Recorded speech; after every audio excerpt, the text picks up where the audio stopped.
Hello students, welcome back. आज हम लोग बात करेंगे सप्लाई के बारे में। क्या होता है सप्लाई? 2 मार्क्स में हम लोग डिस्कस कर रहे हैं सप्लाई के लिए। तो इकोनॉमिक्स में सप्लाई क्या होता है देखते हैं। Supply refers to the quantity of a goods which a producer is willing to bring to the market at a particular price during a period of time. तो जब भी हम लोग सप्लाई के बारे में पढ़ते हैं तो हमारा मेन फोकस होता है कि हम प्रोड्यूसर की तरह सोचते हैं। जब हम डिमांड के बारे में सोचते हैं तो हम कंज्यूमर की तरह सोचते हैं। तो जब सप्लाई के बारे में सोचते हैं तो हमारा जो दिमाग होता है वो हम एज अ प्रोड्यूसर सोचते हैं। तो जब एज अ प्रोड्यूसर सप्लाई का मतलब क्या हुआ कि जो एक प्रोड्यूसर, जो एक शॉपकीपर कोई भी सामान बेचना चाहता है, is willing to bring to the market at a particular price during the particular period of time. तो जब कोई प्रोड्यूसर उस पर्टिकुलर गुड्स को वो मार्केट में लेके आना चाहता है और उसको उस प्राइस पे, जो उसका प्राइस है उस पे बेचना चाहता है, तो उसको सप्लाई कहेंगे।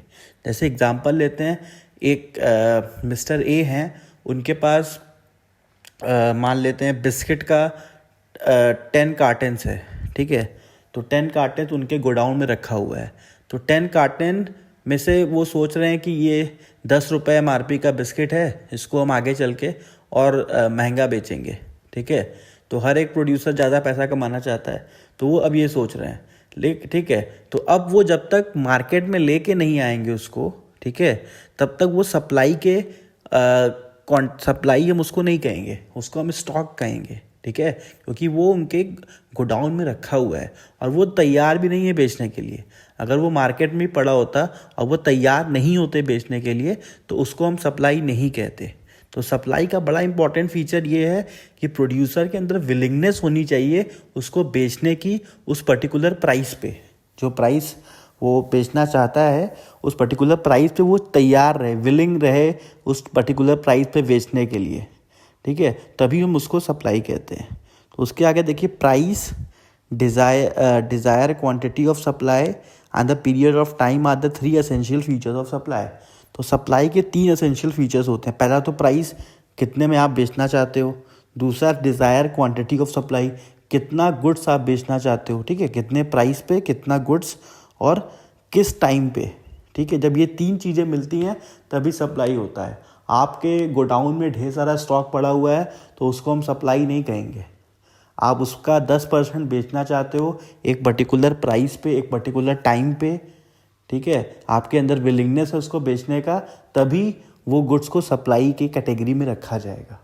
तो ये डिफरेंस भी है एक तरीके से स्टॉक और सप्लाई में। स्टॉक वो होता है जिसको अभी आपके अंदर विलिंगनेस नहीं है बेचने का, आपने उसको गोडाउन में रखा हुआ है। लेकिन सप्लाई क्या होता है, आपके अंदर विलिंगनेस होती है उसको सेल करने की, एक पर्टिकुलर प्राइस पे, एक पर्टिकुलर क्वांटिटी को, एक पर्टिकुलर टाइम पे आप उसको सेल करना चाहते हो, उसको हम सप्लाई कहते हैं। तो बहुत ही मतलब डिमांड सप्लाई को लोग बोलते हैं डिमांड का उल्टा सप्लाई होता है। तो ऐसा नहीं है, आपको याद करना है। डिमांड आपको याद करना है as a consumer point of view और सप्लाई आपको याद करना है as a producer point of view.